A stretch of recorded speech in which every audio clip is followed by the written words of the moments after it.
Hi, I'm Molly Lippincott, the Senior Curator of Florida and Marine Life at ZooTampa. I oversee the David A. Straz Manatee Critical Care Center, where we rescue sick, injured, and orphaned manatees from around the state of Florida.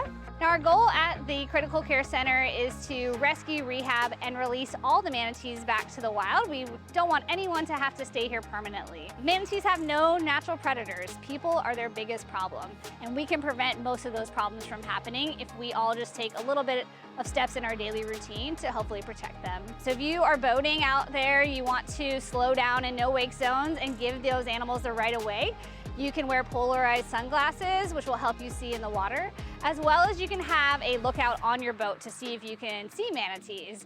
Manatees are pretty slow moving and it's really hard to see them under the water, so you want to make sure you give them that opportunity to get away. Manatees are very large animals, but they're very vulnerable to boats. They don't move very fast, about 5 to 10 miles per hour. Their ribs are on their back as well as their lungs, so many times they are not able to get away from boats quick enough, and they are hit and that can break their ribs, and then they end up with some sort of lung injury. There are so many animals that live in the aquatic environment, so you want to make sure that you are not littering, as well as you can just reduce your single-use plastic use. We want to be able to protect all those species, especially manatees that live right here in Florida waters. Manatees are affected by red tide poisoning. Red tide is an algae that blooms in the state of Florida throughout the year. We believe is due to fertilizer runoff. So one thing you can do to protect the wildlife is to actually not use fertilizer, especially in summer months when there are really heavy rains. All those waters lead to the ocean, so you really want to make sure that you're reducing your use of fertilizer, because that can really increase that toxic algae.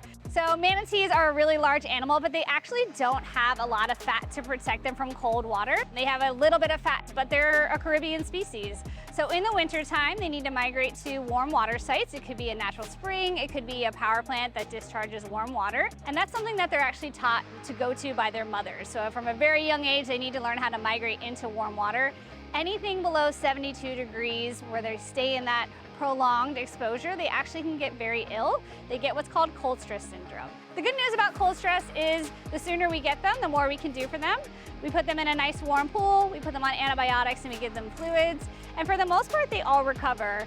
It might just take several months for them to make a full recovery back. One of the other cases that we see at the zoo are entanglements, where manatees may get caught in fishing line that has been left in the water, or even crab trap lines.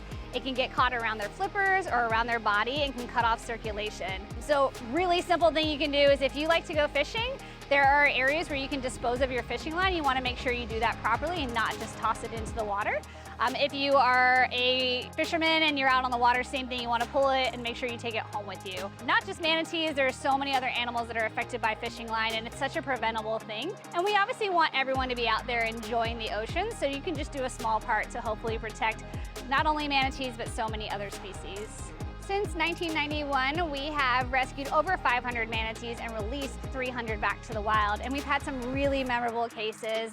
One of the ones that we remember the most is an animal named Bellissima. She was found stranded on an island down in Southwest Florida. She was very, very skinny and really not going to make it. Luckily, she was found and rescued and brought to our facility. She was incredibly skinny, and we had to give her fluids and food for many, many months. She had terrible wounds all over her body, where our vet team would clean those wounds and treat her. And after a year of all of that work, she did put all of her weight back on, and she was able to get released back to the wild. Flapjack is an animal that came to us from the Crystal River area. He was found very, very skinny. He was emaciated. We could actually see all of his ribs exposed, as well as his underbelly was very skinny. He was a really big concern for us. We weren't sure what was going on and if he was going to make it.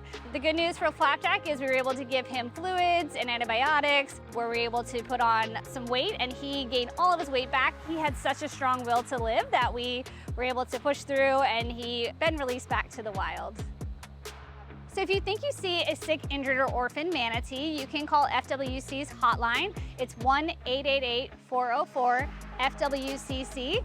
They will actually go out and investigate each case to see if it's an animal that needs to be rescued. You can also call us here at the zoo.